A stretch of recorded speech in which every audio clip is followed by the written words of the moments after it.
Or live. Hey, what's up, guys? Welcome back into the Bay Area Combat Podcast. This is going to be the wrap show for North Bay Face-Off 4, which took place February 23rd. It was a Saturday, Napa Valley Expo, Steve. It was awesome. I mean, there was tons of people there. Great fights. We had like 6 knockouts, 3 submissions. I think we had 4 decisions somewhere in there, and we crowned a bunch of new champions, 2 of which are going to join us here today, including the 145-pound champ Diego Bigelow, and, of course, Michael Bueno, who won the main event, the 155-pound champ, and the California champ. So we'll talk about them a little bit later on. First of all, your overall thoughts on the show. I love the show. It was such good matchups. I couldn't have asked for more. You know, all those guys came out and left all their heart in the cage. I mean, as a promoter, matchmaker, and a fighter, that was like the show. It was the show to watch. Absolutely. When you have 6 knockouts on a show, but then you also have 4 decisions, I mean, every part of the crowd is getting what they want. You have the guys that are bloodthirsty and they want to see the knockouts. Then you have the guys that are there that are fighters or trainers and they want to see these like technical fights that go the distance. And so we had a little bit of everything. Only one injury, that was Valerie Thurs. She's okay, luckily. She did have to go to the hospital. She had some sort of scratch, I believe, on her cornea. Yeah, what had happened was that, you know, it was nobody knew it at the time. They thought she was possibly had a head injury. What it was is she actually got a finger poke to the eye, okay, and it was a fingernail scratch to the pupil. Yeah, and you know, I talked to referee David Shirley of Camo, and he's a great referee, and he even said, dude, I should have stopped it a little sooner. I saw that one eye was getting bigger than the other as far as like dilation. Right. And he said, I was trying to give her the chance to continue fighting because she was taking shots, yeah, but she was fighting back. I mean, both of those girls were going at it. So it was a great fight. Okay, so let's start from the beginning. We had undefeated Ezra Clark taking on Justoni Balansat, and of course Ezra wins again. TKO, I believe that was first round. Do you know what? I honestly don't know. Yeah, I believe it was. So he wins by knockout. He moves on to 3-0. What'd you think of that fight? Well, you know, I knew Ezra was going to be a tough guy. He has got a wrestling background. He's one of those young Laos guys, tough guys. You know, I mean, Justoni came out and fought. You know, it was his first debut fight. I mean, I'm impressed. You know, both those guys did well. Absolutely. And it's not often you see a guy that's 0-1 taking on a guy that's undefeated, but obviously when you have confidence in your fighter, those coaches are going to put you into those fights because sometimes your record, as we talked about on the last show, doesn't necessarily reflect how good of a fighter you are because you could have fought some crazy competition up to that point. So we move on from there. Vladimir Jacinto, the Gladiator, and Romeo Beltran, and we had a submission in that fight, and Jacinto came out on top. You looking to bring that guy back? He looked like he was kind of a crowd favorite. Vladimir? Yeah. You know, we brought him all the way up from, Bakersfield, I think? Yeah. And it's one of Cody's sons guys, right? Yeah, exactly. Cody was there, too. Yeah. Vladimir's from Fresno. Fresno? Yeah. And so we're trying to bring all these fighters up from everywhere, you know what I mean? Because it's not just about... It's Northern California fighters, and you know that's almost Northern California split right in the center. You know. Yeah. I gotta get you closer to the mic, man. You're in fighter mode, so you just kick back and chill. Right. Can you hear me now? Spent like so much money on these mics, and now you guys don't even talking to them. Yeah, I hear you better. I hear you better. I like the fight. You know, Gladiator is such a great, respectful guy. I mean, the dude came into weigh-ins in a suit, you know what I mean? Yeah. With style. And you know what's funny, man? Like when you get to that next level, that's kind of how you're, like you look at boxers show up to weigh-ins and press conferences and they're dressed to the nines. Oh, yeah. MMA fighters, unfortunately, aren't making that kind of bread right now. So they can't necessarily go out and do that. But I like it when they show up looking, you know, put together like that. I think it respects the sport and it shows them that they respect their opponent and they respect the fight. You know what I mean? So we move on. Sean Foster, Albino Lopez. Sean Foster wins again, TKO. That was in the 145-pound division. He's a guy that was talking about he might want to fight a guy that we'll be talking to a little bit later on, Diego Bigelow. At least that's what he said to me after the show was over. So I don't know. So you're talking about Sean Foster. He's a 185er? No, the 145 fight. Oh, it wasn't Sean Foster that said that then. Who was that told me that? Oh, you know what? It's Ezra Clark. Ezra Clark was the one that said it.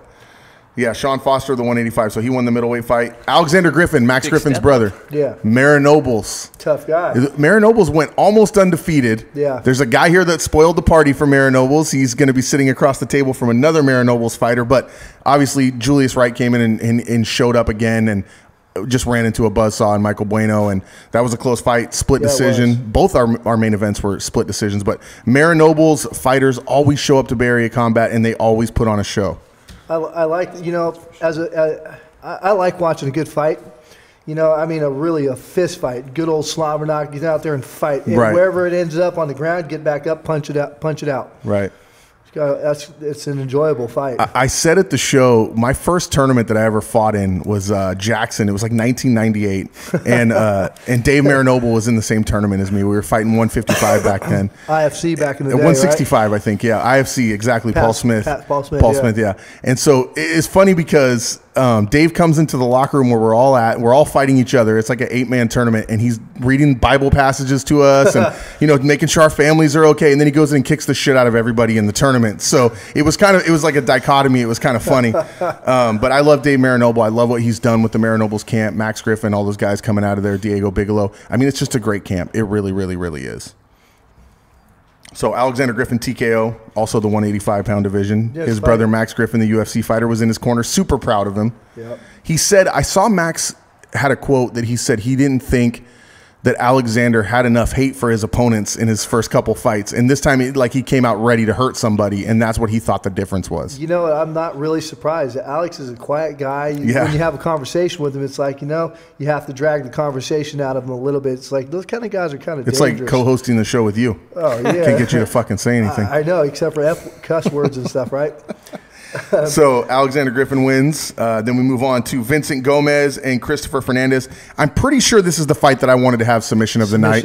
Yeah, it was a pretty slick submission. I'm trying to remember. Rear naked. There's so many, and there's so many fights. I got to be honest with you guys, man. I do so many fights a year, and I sit ringside for so many fights. Sometimes my head goes other places, but that's the fight that I think should have got submission of the night. Vincent Gomez for sure in the 155 division. So should we take a quick vote on that? Since we're I vote for that fight. I vote for it. I don't know if you guys even got to see it.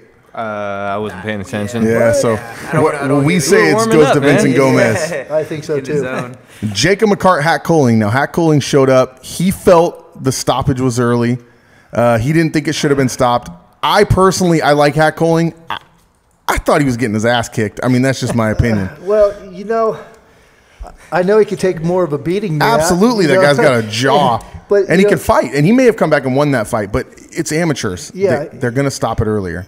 The referees, this is where I'm like, sometimes I have this issue with some of the camo calls and stuff. It's like they said it was a verbal stoppage, and he let out a little whimper, and then they stopped it. Yeah.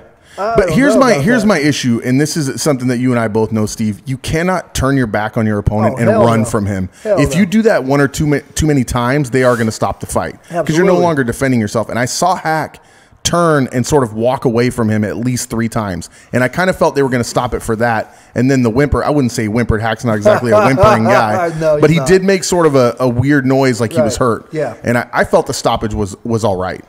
Yeah, I would like to possibly see those guys fight again just because, that's a little bit of controversy. I mean. The size difference, they literally looked like they were 3 weight divisions apart. Yeah, but they weren't.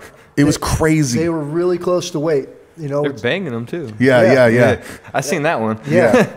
McCart he looked like he was 3 times his size. I know. It was crazy. Moving on to the next fight, probably not only is it going to be knockout of the night for sure, that could be really close to knockout of the year for Camo. I mean, that guy went down like a tree. Yeah. So, I got to tell you, Manuel, he came in 5 pounds heavy overweight, what we agreed upon, which sucks. Both these guys are cutting weight. Both, they're athletes and stuff. Even though I know it's only amateur, but still, an agreed weight is an agreed weight. Absolutely. And before we bring these guys in, while you're saying that, let me ask you first, Diego. Do you feel disrespected when an opponent shows up 5 pounds overweight? For as hard as I work, hell yeah. What about you, Michael? Yeah, be professional. Come on now. We have one thing to do. Is there ever a reason hey man, I tried to drop too much, or I got what if he gets the fight on late notice? Then do you give him a little bit of slack? No, or do not you really. Always be ready to fight. Why would you accept the fight if you know you can't make the weight? Then don't absolutely. accept the fight. So, do we all agree that the reason that shot was so hard is because he might have been just a little bit pissed off that his opponent came in 5 pounds overweight? I think so. Man, he was motivated. Yeah, that's for sure. Hey, Edwin comes from Rudy Ott's gym. He's a kickboxer. Yeah, they're a skilled group of guys. Yeah. It's like they're tough, and they got a great coach. The one thing that you can guarantee coming out of Smash Fighter is that these guys can strike. feet and hands. They can always strike. Anyway, but here's the key. If you watch that fight, I think he was out with the first shot, and the second one just kind of sent him off to, and that was kind of the end of that. So Edwin De Los Santos goes to 3-0 with the knockout in the 135-pound division and gets knockout of the night. Then we move on to the female fight we were talking about a little bit earlier on, the women's fight. Elena Pajamula, 2-1, taking on Valerie Thurs, who was 1-2 coming into this fight, and man, did they bang. Yeah. They were both just taking shots and giving shots. You know, I watched that video and stuff. It's like the first round, Valerie was getting hit a lot. The second, third round, I was real surprised. It's like everything Elena was throwing at Val, she was like overcoming, surpassing. You know, like she tried, you know, she got out of the arm bar. She got on top, pounded on her a bunch. You know, it went both ways. I mean, it was a hard one to call. There was a lot of times in that fight where I thought either A, Valerie was going to go to sleep, or B, the referee was going to stop it. Right. Because she was absolutely just taking shots. And the thing is, she's got that style where she just sort of moves forward, chin up. She doesn't bring her head down at all, doesn't roll her shoulder, and just walks straight into her opponent and just eats the shots and tries to throw back. Right. And you can do that when you have a cast iron chin, but sometimes the referee gets a little nervous when that's happening. Especially an amateur, and you're not getting paid. And women. Yes. Men, unfortunately, have that natural instinct when they see the women fighting like that. Oh, I got to stop this fight. I got to stop. They don't realize that they're double tough. You know what I mean? So yeah. Not only they can punch each other, but they can have kids too. So what does Valerie do from here? She's 1-3 now. You know, I just recently talked to her. She wants to get back in the gym. She's going back in Monday morning. You know, start on, from the drawing board. You know, see what she needs to work on and move on from there. Okay, sounds good. She's definitely not She's definitely not. She's gonna get back in there. So I should see her coming up soon. Absolutely. And then she's training with you guys, right, Diego? Yeah, hey man, you can't take nothing from Valerie. She's a killer, man. Absolutely. You know what I mean? Like there's just certain things you can't teach, and she has that attitude. So give her some time to mature. You know what I mean? And she's had some injuries too, right? Like I think she just went through a pretty bad injury a couple months ago. I couldn't tell you, but I just know that she's very new. Yeah. You know what I mean? So she has a mentality. Let her develop, and I'm sure she'll be right back. You know? Absolutely. That's why it's amateurs, you know. Absolutely. Yeah, I wish we had it when I fought. All right, so moving on to Terrence Saturn and Cesar Hernandez, 1-4, and Terrence Saturn went into this fight 3-0. And I really thought, and this is look, I have to be objective when I analyze these fights. I thought Terrence Saturn was going to walk over Cesar Hernandez. I really did. And instead, we get a barn burner. So Caesar's actual record is 3-3. Okay. Or now it's 3-4. Okay. But he's you look on Tapology, he's had a few fights, and I think there's probably a couple others that are not sanctioned, that are not on his record. Right. Tough ass dude. Yeah. Tough. I mean, like genuinely a tough kid. So I knew this was going to be a good fight. Was this the fight that got switched up at the last second? Which fight was that? Yes, it is. Okay. It was going to be Gavin Sheehan, and then That's right. then Caesar stepped in and fought the fight. Right. So to step in last minute, you change opponents against an undefeated 3-0 guy, and then to take him the distance and look good in the fight. Obviously, his record doesn't reflect how good he is as an athlete. So as of from now, I'm working on Terrence being our first 125-pound title fight. Okay. Against? Do we have any ideas? Not yet, but I'm working on it, and that'll be up and coming news. Okay. So we move on from there. The TKO Osoyaman Oyolamonlan taking on Kais Ishun, and we had the TKO in the 170-pound division as well. Osi's going to be a hard guy to match up in the future because he's such a big 170. He reminds me of Czech Congo when he gets in the cage. Yeah, so those guys fought at a catch weight of 180. Yeah. It's like Osi's going to normally fight at 170. Okay. That kid's a beast. He's got such long arms, and you can see out of his matchup, he can wrestle. Right. He's got a good dominating, top control. Unbelievable. He's got a future in the sport too because he's got the look, he's got the character. I mean, he put on like a little dance show at the end of the fight, doing different dances. I think he even did some Fortnite dances. I mean, the guy's obviously crazy. He's funny. It's funny as hell to watch, and he's a tremendous fighter. So I look for big things to happen to him. Now I want to move on to the next fight, and the reason I want to talk about this fight a little bit, I'm friends with Isaiah Perales. Okay, I have respect for Isaiah Perales. We get along great. I think he's a good kid. This fight against Temujin Uzi or Sheik got stopped way early, and I do believe it was super early. He went back and he did put his hand down, but he immediately was popping back up when the referee stepped in. Yeah. Did you think it was an early stoppage, like real bad? Absolutely. I'm like, what the hell just went on? You know, I mean, you know, the referees see a little bit different angle than us. I try not to talk too much shit about the refereeing because, you know, they got a hard job. But my God, that looked to me like a way early stoppage. That could be, those guys should run it back. Are you going to set it up? I would like to. Do you think Orshik's going to want to fight him again? Or listen, when I was coming up, I don't know. My coach used to tell me once you beat a guy, there's no real reason to fight him again. You just sort of move on from that. And I don't know if that's still the mentality. Well, especially in amateurs. I mean, maybe in pros they might see each other again, you know what I'm saying? But like in amateurs, I feel like... Why go backwards? Exactly. Yeah. So, I mean, you got the win. Maybe it wasn't as pretty as you wanted it to be, but, I mean, you got the TKO win. So, why, like I said, why go backwards like Michael said? Yeah, you know... sometimes, like when it's such controversy, because the whole crowd went crazy when that fight went down and the referee stopped it. There was people booing in the audience. The whole audience, you know, the audience is what feeds our show. It's like, you know, we got to make them happy and let them. I'm really thinking that we should let them run it back. You know, and absolutely, and I think the crowd would want to see it. And I definitely can tell you that Isaiah Perales wants to fight him again. Absolutely. I just don't know that it's the right move for Sheik. He's got the TKO win. I mean, what's the point? Like for him, I mean, in his eyes, you may not get him to run it back. I mean, we could try it, but he's you know, a tough I don't know. guy. He's scrappy. You know, Tim's. You know, he's definitely got you know, he's in the runnings for eventually moving up the steps. He gets a few more fights to fight for my 155er. Absolutely. You know. So, speaking of 155, actually, we'll get to that in a second. Let's move to the 145-pound. We are joined in the studio, luckily, by the 145-pound champ, Diego Bigelow, who moved his record to 4-2 and picked up the strap. Diego, before we talk about the fight, which you won, by the way, by split decision, let's talk about your career leading up to this fight. First of all, what brought you into MMA? I actually, I've been... You can bend that down to you too, brother. Yeah, I'm a short guy in the group, you know what I mean? No, I've been training since I was about 15 years old. I walked into a gym in Auburn, Dan and Debbie Loves. Okay. And I started training with them, and I had my first experience at a tournament at Mary Nobles, and I got a brutal taste of what real pace was like, and I decided, this is kind of where I need to be.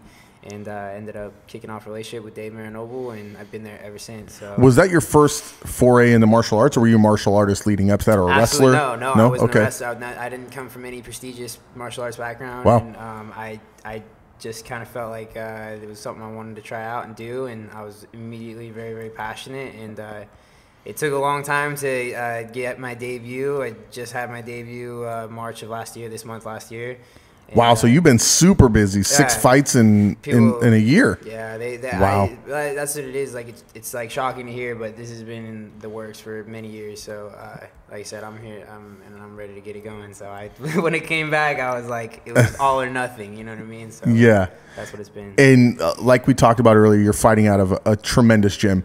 Dave Marinoble doesn't get the respect that he deserves in the mixed martial arts community. You hear guys talk about Winkle John and all these other guys that are trainers, but Dave Marinoble just sort of sits in Roseville, California, and makes champions. It's because he's not out there campaigning for like fighters to come to him. You know what I mean? I think it was like 10 professional champions that he's birthed, but like the guys have come and left. You know what I mean? Right. And more often than not, you don't hear about them again after they've left. You know what I mean? And whether that's a lifestyle change or like going to another camp, I don't think it really matters. You know, you just don't. It's a different book to learn from. Absolutely. You know what I mean? And we have it. Not many people do. You have Dave over there. You have Tracy. You have Max to roll with. Who are some of the guys that you roll with, that you train with on a daily basis, that helped you get ready for this fight? Obviously, Julius. Julius is one of my main sparring partners. I actually get a lot of work in with. I got cross training with MMA Gold, and they've been real helpful and accepting, and they've let me come in and spar with all their guys. Dave Hirschbein's team over there. Yeah, they've been very, very welcoming of me. Anthony and Max are kind of our bridge to over there. Yeah. And I've also started working with Cassio Wearing Jiu-Jitsu. Oh man, he's been around forever. Man, so I got a good like circle, you know what I mean? Yeah. And it's just a good community where I'm at, you know what I mean? So you advocate training at a couple different camps and learning from this person, and I think that's the way it should be. Absolutely. Some of these people get locked into these camps, and I don't want to go train here because I'm training here, but you can always learn something else. We saw the big blow up when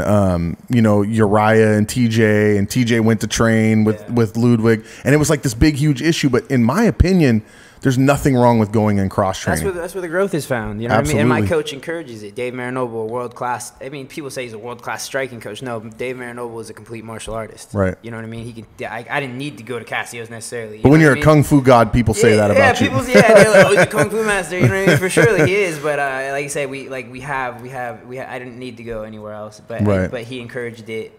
I went out and I was accepted by these other gyms, and it's made me better in a very, very short amount of time. Absolutely, and you're a tremendous athlete, tremendous fighter. We're super proud of the display that you put on last weekend or a couple weekends ago. Let me ask you this, though, before we move on to your fight, because you talk about training with Julius a lot. That's your main partner, obviously one of your best friends. Yes, sir.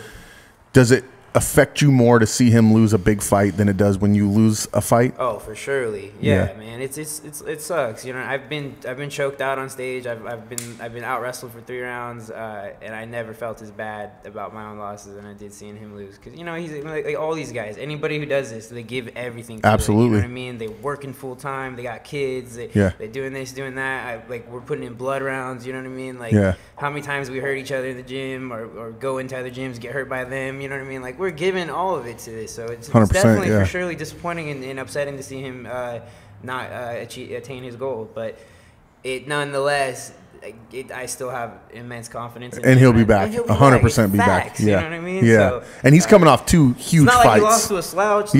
Savage. Some you know bum, I mean? Michael Bueno, whoever that is. Okay, so but before we saw Julius lose that fight, we had a co-main event. It was your fight, Diego Bigelow taking on Ian Masloff. And I heard you earlier. Look, when I listened to everything, and when I came into the studio and I was talking to Deborah, I heard you over there saying that you were kind of sleeping on Ian just a little bit. Oh, for sure. Like you thought you were just going to trounce him, right? Yeah, I fought some I've fought some pretty athletic guys and some real good strikers, some real good ground guys, and I've been in there like in the mix. So when I looked at Ian, I saw his past performances. I was impressed. Thought he had a good ground game. I thought he was always looking for something. I knew he was dangerous, but I just did not expect him to walk me down like that. You know what I mean? Like he was just very robotic. He I rely on my movement a lot, and I make guys make distance mistakes a lot, and when his lack of movement ended up being like a kryptonite in a way. Like he just dumbed down the fight to where I'm gonna walk you down no matter what you throw at me or where you move. Your movement's not gonna keep me from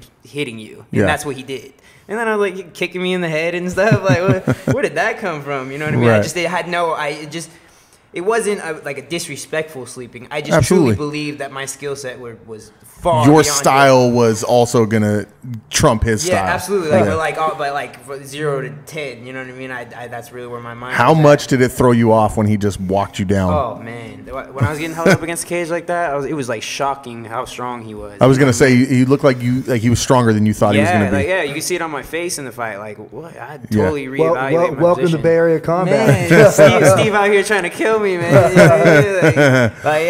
But he told me, he kept me dueling. It's not like he didn't tell me. He's like, no, Steve's a savage, man. You know what I mean? Don't sleep on him. And like I said, I reevaluated my position in the fight, and I made the adjustments, I think. And like I said, all I could think about were those 2 takedowns at the end of the fight. I didn't think about my reversals or the strikes I threw from the top side. You know what I mean? But I'm confident that I won the fight. You know what I mean?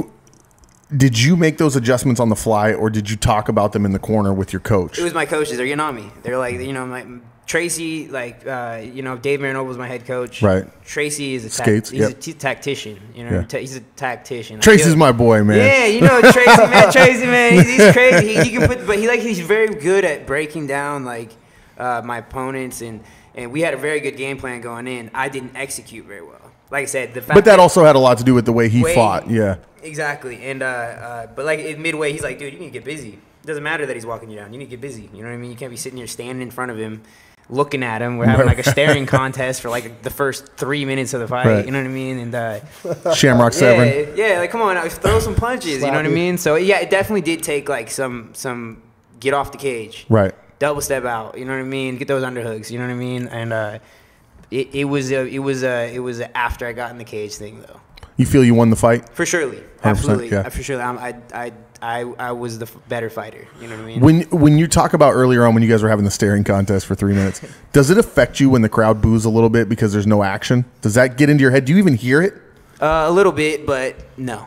No, I don't not at all. I don't care. None of these dudes are in the cage, so whatever. Exactly. It's like you get in the cage, Yeah, man. Yeah, come exactly. scrap me and see how You wanna well get knocked do, out? You know? It's so funny to me, all these guys in the crowd that would never fight, never been in a fight, and they're booing you because you're trying to find your range, you're trying to find your distance. Yeah. I want to see how he's moving his legs. Can I kick him? Can I, you know what I mean? And they don't get that. They don't understand it's a chess match. Yeah. But you go on, you win the fight. You're the 145-pound champion. What do you think won you the fight? Ability to adjust? It was my ability to adjust. Yeah. I think like I said, at the end of the fight, all I could think about is this dude taking me down with 2 solid-ass takedowns. You know what I mean? Right. And, but I didn't take it. When I rewatching the fight, like, I never stayed on my back for more than a few moments. He didn't do anything to me from the top side. And after reversing, I was active. You know what I mean? Not as active as I like to be. I still think I could have done way better in that performance. But some external factors, you know what I mean? I make no excuses. But I think at the end of the day, I beat him on my worst day. And if he had been my best day, I think it would have been even worse. So Wow. respectfully. You know Yeah, what I mean? yeah. Respectfully. So they talked a little bit like they thought maybe they had won the fight. Has there been any back and forth since then? No, None at all? Ian was a class act. I really have a lot of respect for Ian. He's like the nicest guy I've ever fought. You know what I mean?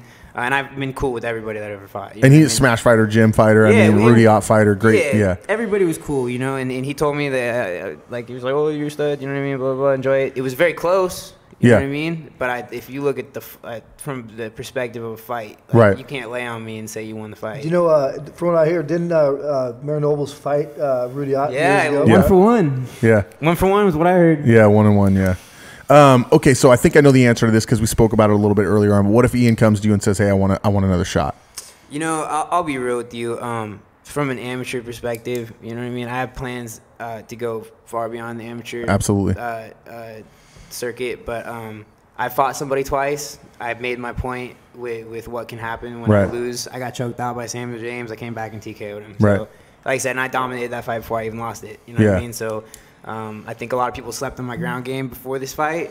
They didn't quite understand that I do have an IQ on the ground, and I'm not just. You can't just get me. You know what I mean? Right. You can't just get. You have to. You either take. We saw that. Yeah, you got to take my neck or just totally destroy me. You know what Yeah. I mean? And that's the only time that I've ever lost. So that was a roundabout way of saying no, I won't fight him again right now. Nah, Maybe in the pros if you guys maybe run it into would each be other. the pros. Yeah. But like I said, it's not from like, oh, I don't want to fight him just because. I get it. I We wanna talked learn. about that already. I Yeah, wanna absolutely. learn. You know what I mean? I want to fight some. No reason to go backwards, Yeah. as Michael Bueno said earlier Yeah. on. So we cut Ian Masloff out of the equation. Is there anybody you're looking at that you want to fight, or is there anybody trying to call you out right now? If there is, I don't know about it, but I'm sure there's a lot of guys who want it. You know what I mean? There's tough dudes everywhere. And they you know can what I mean? fucking get it, right? Yeah, they can all get it. You know what I mean? So, but that's just. But like I said, it's all love, it's all respect. So- you know, I'm not gonna go wilding out on the Steve. the mic. So- Oh, here we go. Well, you know, I might as well throw it out there now. So you're defending against Eugenio Garcia from Napa We did talk about in our that. next I'll show. be real. In our next Yeah, show. we did talk about that. Is that Napa Valley MMA or what is it? It's Napa Fight Sport. Napa Fight Sport. But I think Eugenio now is actually NorCal Fight Alliance. Oh, Dave Terrell. Cool, yeah, Dave they got some Trousers. savages over there. Much respect. I'm cool, Carlos. Yeah, so I think his record's 4-0 now. He's the 145 51-50 champ right now. he's Okay. 4-0. I think he's 4-0 now. Nah, he's not 4-0. He lost to your boy. Didn't he? He lost to. I like it when fighters know the records of the people in their division. Sal Osorio. beat the shit out of him, and then my boy Julius beat the shit out of him. So, like, respectfully, you're gonna call me out, bro, and you lost 2. The only good guys in the fight got beat up by. So he's 3-1 then. No, if he lost twice, he's got to be. No, he didn't fight Julius in an No. MMA fight. He fought Julius in an IKF he's- fight. Oh, okay. Oh, I gotcha. Yeah, because he fought. I don't even know Julius kickbox. What the fuck? Julius stays active, man. He's Yeah. wild. Okay, so is that official, or have you guys agreed to this Yeah, fight? if they want to do it, let's get it. Like I said, I got to defend this belt at least once. So you know what I Eugenio mean? So- Garcia, Diego Bigelow, and that North Bay face-off 5, or what are we looking at here? Yeah, in June. Yep. So there you go. We just announced that fight. Cool. 145-pound title. Let's get it. So are you taking a rest now that you won the belt, or did you just jump right back in the gym? Oh, I'd say, dude, I've been in the gym, but I stayed. My road work stayed up, but I've been on the stakes, man. You ran all the way here from Sacramento, Man, right? Got your I miles in. Man, I didn't want to brag, you know what I mean? But no, I've been eating good this week. Just taking I was kicking Ian's tree trunk for legs, and I was kicking those things. I was trying to chop them down, they just wouldn't go. And my leg ended up probably getting hurt worse. So I was like limping out. I was like driving home, and my leg was locking up, my foot was locking up. I was like, oh man, give me some coconut water or something, man. Yeah, it was crazy. But, yeah, dude, Ian was tough. You know what I mean? Yeah. So much love and respect to Ian and his coach and his team. They gave me way more than I bargained for that night. Way more than I bargained for. So congratulations, you're the 145-pound champ. Thank you, sir. It's gonna stay that way. Yeah, absolutely. Who are some of your influences? Who'd you look up to as a fighter? And you can't go Max Griffin, Fluffy Hernandez. It's got to be guys away from your squad. Oh man, one of my biggest motivations outside of obviously the guys that I'm around is I'm a huge Michael Chandler fan. Oh, nice. Okay. Like religiously. He's not even the UFC. You know what I mean? Yeah. But like he's a Bellator champ. You know what I mean? Dude, he's a stud. He is a monster. Man. Everything about Michael Chandler, I respect his mindset, I respect his lifestyle, I respect how he is as a person, and his work ethic, and obviously his performances. So. His workout routines, bro, it's crazy, man. Goals for surely makes you want to makes you feel like such a beta male when you see him train. Like, man, I would never want to stand across from that dude. Like at this level, you know what I mean? We got to pick it up. For sure. All right, so we're gonna come back and talk to Diego in a few minutes, but I want to move on to the 155-pound title. And actually, there was 2 titles on the line. There was 3 belts involved in this fight, but only 2 of them were on the line. One of them was Michael Bueno's title, and then the other one was the California State title, which was vacant at that time, the lightweight title. So Michael Bueno is here with us. He moves to 5-2 with his split decision victory over Julius Wright, who is teammates with Diego Bigelow, who we've been speaking with. Michael, how do you feel to be the 155-pound champ? Two belts. Man, it feels good. I'm not gonna lie, it feels real good. It wasn't an easy fight, I'll tell you that. Shit, it was a dog fight for sure, but it feels really good, man. Hard work's paying off.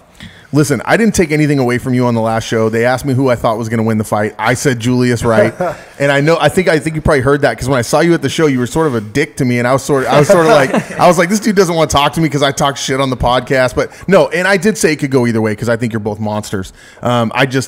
Listen, I'm a Sacramento guy, so that's I respect it. But listen, man, you went in there and you fucking looked good. You really did. It was a great fight. Walk us through what you think won you that fight. Just honestly, me keeping my distance and being really technical and like just keeping my long distance, throwing a lot of kicks. I knew if I can keep him back with kicks and everything, I was gonna be able to control the fight really good. Absolutely. But like, I'm not gonna lie, he's quick, man. He's really so quick. fast. Oh my God, I couldn't get a good shot on him. So did he? We talked with Diego, and he was saying how his opponent kind of came out different. Do you feel like Julius came out and did what you thought he was going to do as far as the way he fought? Maybe a little quicker than you thought he'd be, but was his style what you thought it was going to be? I pretty much figured that it was going to be a stand-up fight for the most part because, for the most part, he doesn't have boring fights. They're all right. They're all exciting. Exactly. Yeah. So, like, I knew we were kind of going to, like, bang it out. So I was kind of just preparing for that. Like, I figured that he was going to think I was going to box more, so that's why I was like focusing on my kicks and everything. So I just wanted to establish that at first. Absolutely. Yeah, Michael the kickboxer now all of a sudden. Well, apparently Julius is fighting IKF. Do you have any plans to do any kickboxing fights, or have you? I'm actually want to know. There you go. Yeah. So. And you train in the same squad when you fight. Well, originally I was training with Dan Black when I was doing my IKF. That's my man. I love that dude. But now I'm training actually at El Nino with DK, my striking coach. Okay. Yeah. So how have you evolved as a fighter since swapping teams? Tremendously, honestly, like just with everybody at like El Nino and everything, because they got really good strikers and then really good wrestlers. So like I already was good at jiu-jitsu, so I just needed to like work on my wrestling and like kickboxing and boxing. Like moving over to there like really like changed my game for like me, Joe, and Sal and everything. Yeah. It's funny because, I trained with Nick and Nate forever and Gilbert here and there. And so I always call them the legendary El Nino Training Center. Everybody always gives me shit. But my co-host on my podcast, Leslie, trains over there. Okay, so those are my people over there. So obviously you come out of – so it was funny because when I said on the podcast that I thought Julius might win the fight, Leslie actually talked a little shit to me. So, your team was there. They had your back. They were talking for you. That's what I'm talking about. So you've got 2 belts now. Yep. So here's the issue. Not only are you going to have these NorCal fighters, like Diego's going to have NorCal fighters looking him up now, and you're going to have NorCal fighters looking you up, but these SoCal fighters and these Central California fighters are all going to be looking you up because you got that California State title. They're going to want it. Take it from me. So just taking off on that note right there. So I was on the phone Saturday with David Dankin. He's the one that's been working with me. My man. We've been working together about setting up these state title fights, bringing Southern California fighters up to fight the Northern California fighters. Listen, I think it's SoCal fighters don't want no no smoke with they the don't NorCal want fighters. to bro. They don't get it, bro. You know, it's out all here, about man. exposure and bringing, different fighting styles, different schools and stuff. And it's like Deborah and I have been really pushing. We've flown up fighters. Like when Bueno's teammate Joe Cropscott fought for me before. Cropscott. He gets mad when you say it wrong. Choked him out too. Choked him out. Yeah, you remember that? So we actually flew him up from San Diego. We're actually trying to work with all these fighters and expose them to different fight opportunities too. Different promotions, and I think it's a Star Spar that's going to be coming up real soon. Star, yeah. They're having a 155 elimination match. That the winner of that is going to be challenging Michael. Okay, nice. But do we know any of the names in that tournament? Yeah, I don't know off the top of my head, but we'll hit up David Dankin and find out what's going on with that. We'll post that up. It'll be announced. Google. It'll be announced soon. Yeah, absolutely. We'll find out. Yeah. So I'm going to ask you the same thing I asked Diego. Now that he's mentioned that you may have to go against one of these SoCal, or you will have to go against. Is there anybody up here or anybody on your radar that you're looking to fight? No, not really. I'm just ready to. Just whoever? Exactly, ready to fight whoever Steve sets me up against, pretty much, for the most part. Absolutely. So we asked Diego, I'm going to ask you the same questions. What got you into mixed martial arts? Originally, I used to watch a lot of, Kickboxer with John Claude. Oh, yeah. Dennis Alexio, Sacramento Zone.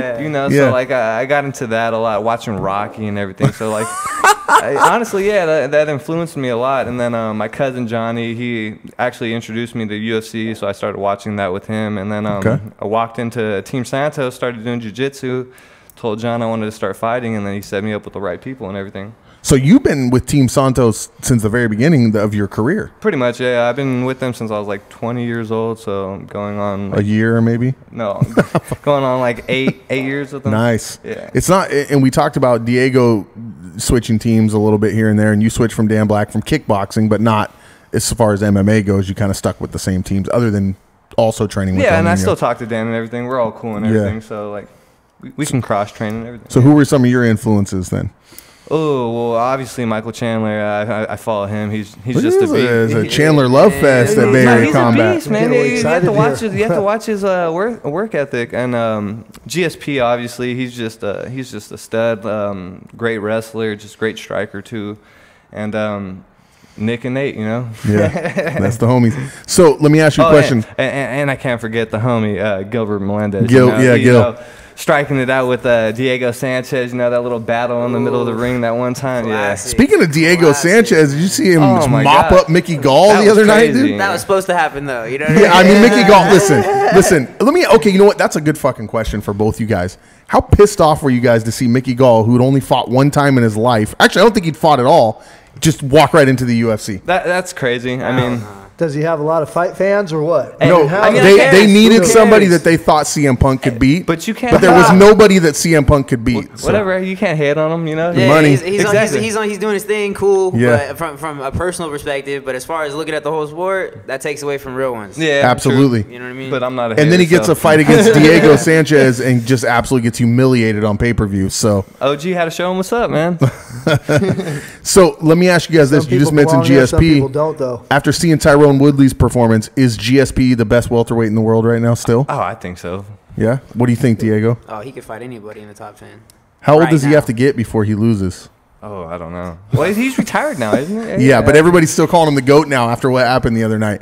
So, future for you. Let me ask you this. How long do you see yourself sticking around in camo / amateur before you move on to pro? Honestly, I want to do a couple more kickboxing fights and maybe actually get into a couple amateur boxing fights and everything before I actually turn pro, because obviously once you turn pro, there's no going back. So I just want to get a little more striking experience and everything. So it's so crazy because in mixed martial arts, you guys might have 10, maybe 12 AMI fights, and then you'll move on. Boxers, I mean, they'll 300 fights before they ever turn pro. Yeah. Dude, it's ridiculous. What made you decide? At any point, did you want to be a boxer and not an MMA fighter? Well, yeah, at first, when because when I used to watch Rocky and everything, that was that was big back then. Mike Tyson and all that, and UFC really wasn't coming up until until my cousin Johnny showed me that, and then I was like, oh, I actually like this wrestling, submissions, you can elbow people. It's God, yeah, cool, yeah, exactly. It's funny. I interviewed Mike Tyson on my podcast, and we said if MMA had been around when you started, would you be? He's like, I already was. He's like, I was biting people. I was trying to break their arms. He's like, I already was an MMA fighter. Street fight, man. He was hilarious, dude. Let me ask you guys this: 145, 155. What if we put together a 150 champion versus champion super fight? Oh shit, man, we're gonna have to get it, I guess. Honestly, I don't know if I could get down to 150. I would be fat at 150. You know what I mean? I already have 145 enough. makes me look great. I have a hard enough time getting down to 155, man. Yeah. So I'll ask you the same question I asked Mr. Bigelow over here. If Julius said, "Hey, I want to run it back one more time," what would you say? I mean, yeah, but like I said, I don't know about in the amateurs. For sure, I'd definitely do it in the pros, no doubt about it. But like in the amateurs, no, like, you know, wait till we get paid, you know? Yeah, absolutely. I want to get paid.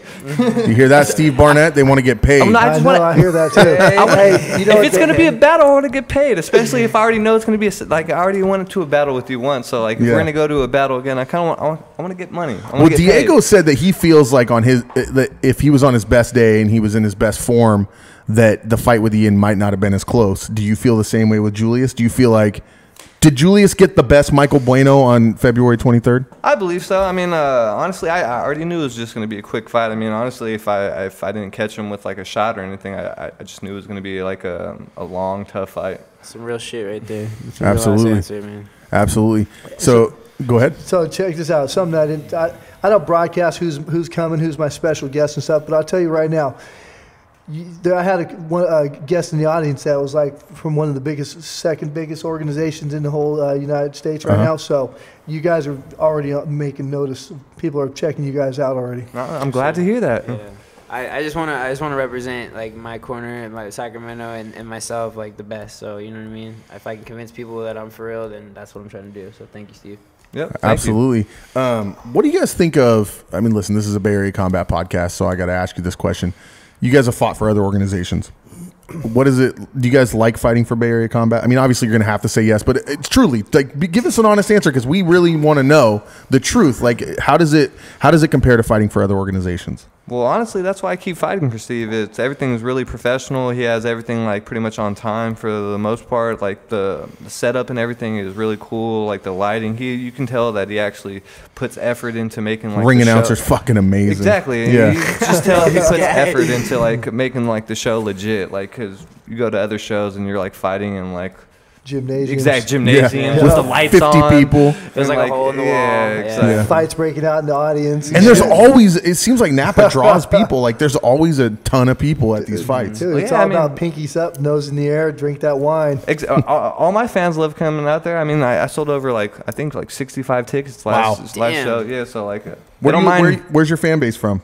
San Lorenzo, Castro Valley, Hayward. So people it's a from little Tracy. drive for them, yeah. So they come out. So I mean, they enjoy it. Diego sold what 2 tickets? Man, it was. So I'll be real. No, it's real though. You know what I mean. I was coming from Sacramento. You know what I mean. It's far. It was crazy too because I also felt bad because there ended up being like quite a group from Mara Nobles.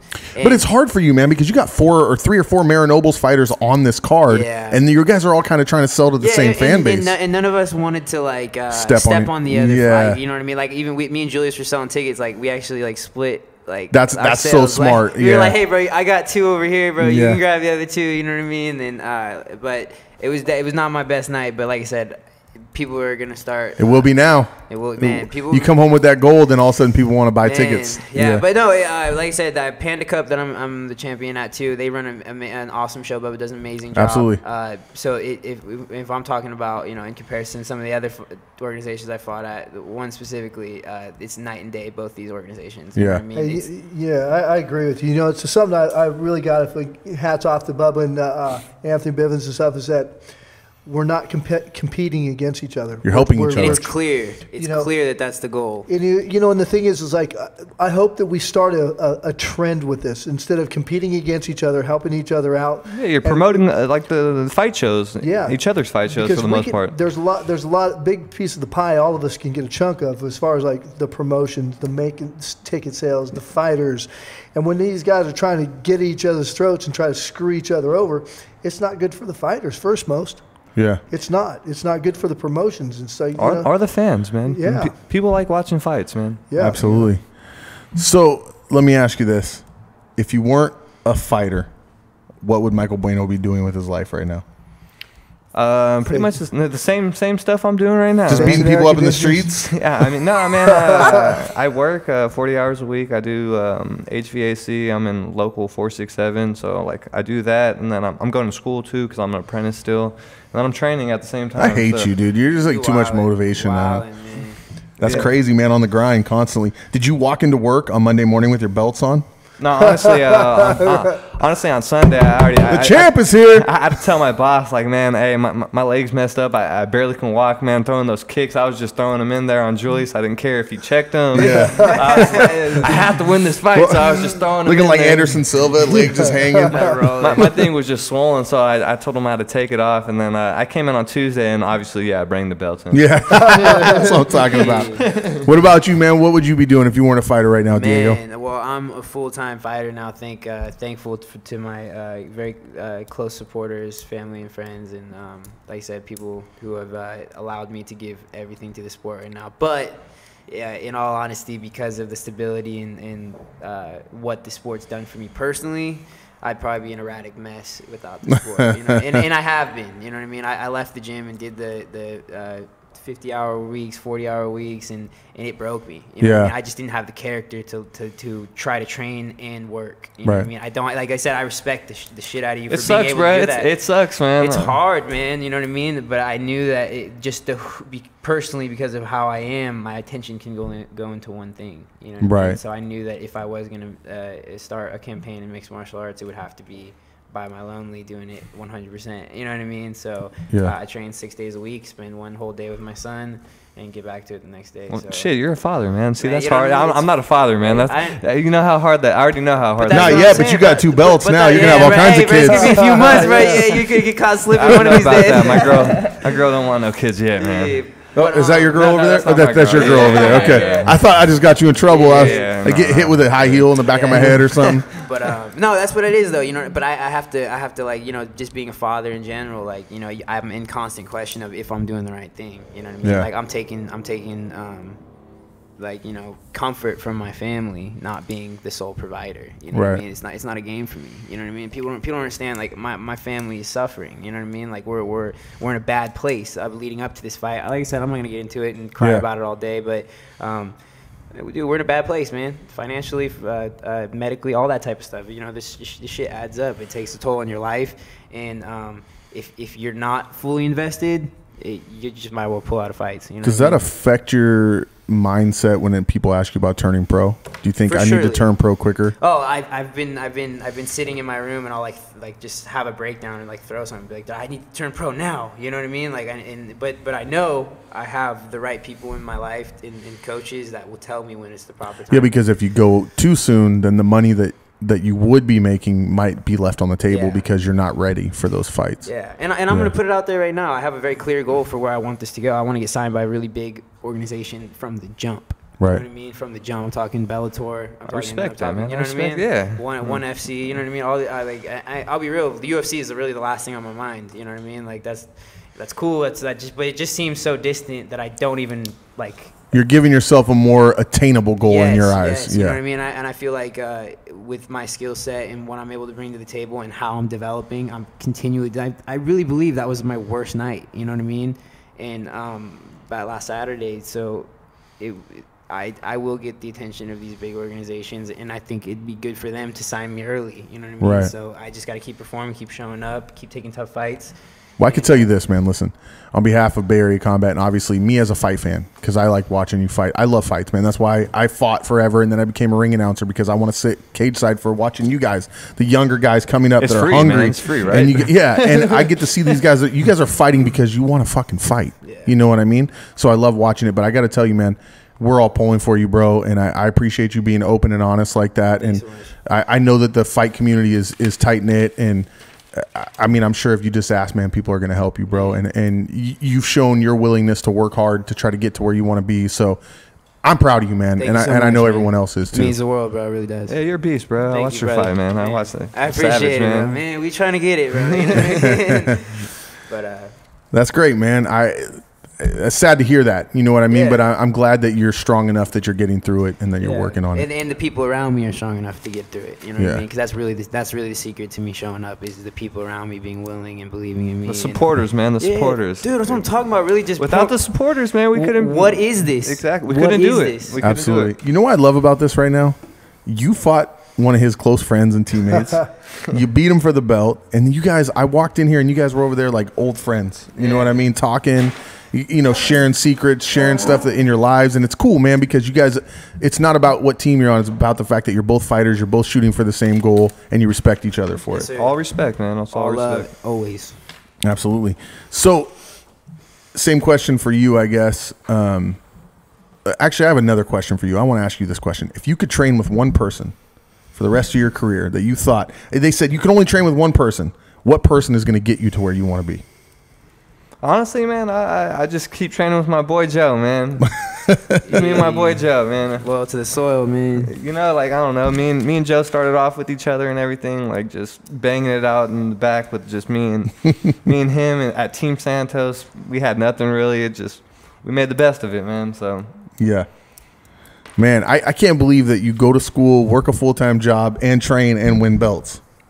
I don't like you. I don't think I like you. dedication, man. Savage. I don't like him. I don't like Mayweather him. said it, hard work and dedication. You think you're so man. fucking cool, Michael Bueno. Nah, man, I just don't have time to do anything else. Literally nothing else. I come home, I have to go to the gym, work out, and get it in, run. If it doesn't promote growth, we don't want it. Exactly. I'm not partying or anything really. I mean, I might drink a few beers. I'm not gonna lie. I like IPAs and hazy IPAs and stuff. But other than that, I'm not really partying, man. What do you drink?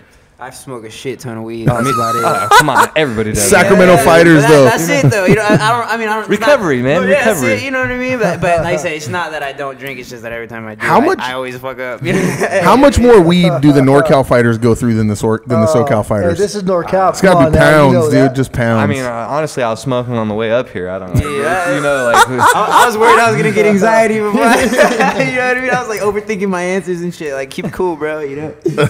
Getting nervous. No. So I sparked another one. all right, man. Well, listen, Bay Area Combat, appreciate you guys. Your flagship, Steve's going to talk in a minute, but your flagship of our company now, Deborah and Steve Barnett's their company. Actually, I'm just the announcer, but you're the flagship now. You guys, the lightweight title holder, the 145 title holder. Everybody's going to be looking to you guys to put on great fights and fight the best fighters. Are you guys ready for that? Of course. I'm ready to put on. Absolutely. And thank you so much, Steve. I really appreciate it. I thank you Appreciate guys it, a man. lot because I really appreciate you guys. So Michael's actually one of my teammates down the stream a little ways. I go train with them once in a while and stuff. I've actually been up to Marinobles and trained, so I kind of consider everybody my family of training. So I also want to thank Michael. Touched on something. He's in the union and stuff. Part of the unions is what got the show going this time. IBW Local 180. Nice. Yeah, it's like we got a lot of union support stuff. We get the sheet metal workers Local 104 in there all the time. We've had the iron workers in there this time. Suncoast Awnings is a big supporter of us. Classic Automotive Repair out of Napa. Downtown Joe's, huge supporter of us. They let us do the after party. Great food there too. Yeah, exactly. I never get invited to the after parties. Man, you lucky. Well, the first time I did, I didn't after the last fight, man. But the first time, Nobody I got wants there. me to come there because I'll steal all your women. That's all right. Oh, Hey, man, Napa's- now I know how to act around Jim, man. Better watch him, man. We got house Keep an eye on hauling, that and brother. we'd like to say thanks to U.S. Granite because U.S. Granite supported the Valerie Thurs fight. Yeah. And then our rental company, I forgot their names, Romero Jimenez, thank you. Wow. Juan Romero, yeah. I know I dropped the ball on that one. I'm not involved with what just happened right now. I forgot the sponsor's name. Oh my goodness, can you believe that shit? Well, hey, at least you guys are talking about it more. So, Yeah. Yeah. more exposure. Well, Yeah, it's like me and Michael both belong to unions. We're different sides of the fence, but it's like they take care of us. It's like if it wasn't for us having the types of jobs that we got, I wouldn't be able to support my habit of MMA. It's a habit. The Support benefits, your man. habit. Hell yeah! If it wasn't for my habit of loving fights. It's Oh, like, okay, I You know what gotcha. I'm saying? It's Hey, like, check Great out too medical. early. Things were getting a little early. Yeah. Yeah, things were getting ugly there for a second. Who's that guy right there with those two belts? Oh, some stud muffin. What do your tats mean? Your tats they have meaning? Right there, Johnny Angel, one of the persons that got me into MMA right there. Nice. That's who I was talking about earlier. You don't have tats, do you? No, I don't. You're have too pretty. tattoos. You're too pretty for tats. Man, it's not that it's not that I don't want tattoos. It's just that every time I'm really indecisive person. I can barely decide where I want to eat for dinner. Most of the time I'm like a female about it. It's bad. But it really is. The ones that I want cost like tens of thousands of dollars. You know what I mean? Because I want like the base to be tapped in and then to be filled in. Yeah, yeah. Mine are like jail tattoos and shit. It's dramatic. You know what I mean? So Portraits of like 20 portraits on your back. Yeah. So I'm gonna keep it cool until I can put that money down. 3D you know what I mean? tattoos. Yeah. Yeah. I'm waiting for the bioluminescent tattoos to drop. That'd be pretty dope. Tight, you know what I mean? All right, guys, man. On behalf of Deborah, Steve, Barry Combat, myself, we appreciate you guys coming out, man. It's awesome. We look forward to seeing you guys fight again. Yes, sir. Looking Thank forward to it. Everybody, thanks for tuning in. Jim Cooley, the voice of champions, Steve Barnett, Deborah Farrellito. We hope that you guys will join us at North Bay Face Off 5, which is June 22nd. June 22nd. There you go, guys. Napa Valley Expo, Napa, California. You don't want to miss it. We'll see you guys on the next show. Right on. Thank you, guys.